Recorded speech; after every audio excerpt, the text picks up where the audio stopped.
अस्सलाम वालेकुम दोस्तों। क्या आपकी सुबह का आगाज कॉफी के एक गर्मा गर्म कप के बगैर अधूरा है?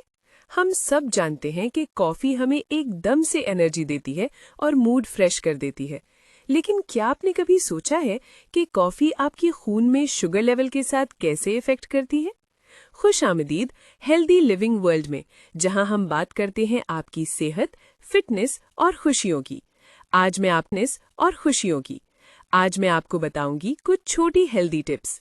नाश्ता के बाद कॉफी पीना बेहतर है।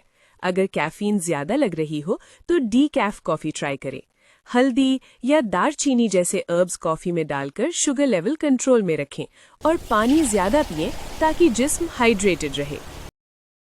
सबसे पहले ये समझना जरूरी है कि कॉफी में मौजूद कैफीन हमारे जिस्म पर मुख्तलिफ तरीके से इफेक्ट करती है।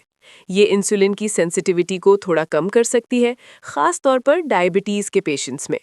यहाँ कुछ प्रैक्टिकल हेल्दी टिप्स हैं। ब्लैक कॉफी पिएं, चीनी कम या बिल्कुल ना डालें, सिंपल या लो फैट दूध यूज करें और अगर चाहें तो दालचीनी या कोकोनट पाउडर डालकर जायका बढ़ाएं और शुगर कंट्रोल में रखें।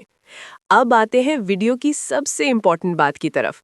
अक्सर मसला खुद कॉफी का नहीं होता, बल्कि इसमें डाली जाने वाली चीजों का होता है। यहाँ आपके लिए 3-4 और टिप्स हैं। फ्लेवर्ड सिरप या क्रीम कम करें, हर्बल चाय या मीठे में शहद यूज करें, कुछ हल्का सा हेल्दी नट्स या फल कॉफी के साथ खाएं और दिन में सिर्फ 1 या 2 कप कॉफी को बैलेंस करें ताकि शुगर लेवल कंट्रोल में रहे। और आखिर में एक छोटी सी याद दहानी, कॉफी खाली पेट ना पिएं, नाश्ता के बाद पिएं। कैफीन ज्यादा लगे तो डीकैफ ऑप्शन यूज करें। सब्ज चाय या हर्बल इन्फ्यूजन से भी जिस्म को फायदा पहुंचाए। और दोस्तों और फैमिली के साथ ये टिप्स शेयर करें। अपनी बॉडी को सुने और बैलेंस लाइफस्टाइल अपनाएं। मजीद ऐसी ही आसान और मुफीद हेल्थ टिप्स के लिए हेल्दी लिविंग वर्ल्ड को सब्सक्राइब करें, बेल आइकन दबाएं और याद रखें, सेहत है तो जिंदगी हसीन है। अल्लाह हाफिज।